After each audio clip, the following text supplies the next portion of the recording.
السلام عليكم. حلقة اليوم مختلفة وباب جديد فتحوا لي أول مرة في القناة. اليوم راح نبتعد عن كرة القدم تماما. شوفوا مدينة تبسة، يطلق عليها بالأمازيغية تيفاست. هي مدينة جزائرية عاصمتها ولاية تبسة. أصبحت عاصمة للولاية سنة 1947. مساحتها 184 كيلومتر مربع. عدد سكانها يبلغ أكثر من 300 ألف نسمة. هي مدينة ذات 100 باب، وقد عرفت هذه التسمية في عهد الفينيقيين، حيث كانت مركز تجاري بينها وبين قرطاج، وتوجد فيها القنصلية الجمهورية التونسية ومطار وطني. ظلت مدينة تبسة تحت الحكم الروماني إلى أن أطلقوا عليه الجيوش الفاتحيون، حيث انتصر المسلمون على الرومانيون، وبقت مدينة تبسة مدينة إسلامية.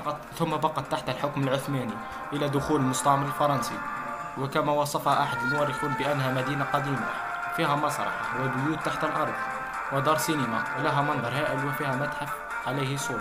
عرفت مدينة تبسة توسيعا عمران كبير خلال فترة الاستعمار الفرنسي مع النمو الاقتصادي، حيث تم ترقيته إلى مقر الولاية سنة 1947. حققت إنجاز هائل في ظرف وجيز، وأنجبت الكثير من الأبطال، منهم الشيخ العربي التبسي، حيث هو أحد أعمدة الإصلاح في الجزائر، ومالك بن النبير، حيث هو مفكر اجتماعي في علم الفلسفة. محمد الشبوكي هو عضو في جمعية علماء المسلمين.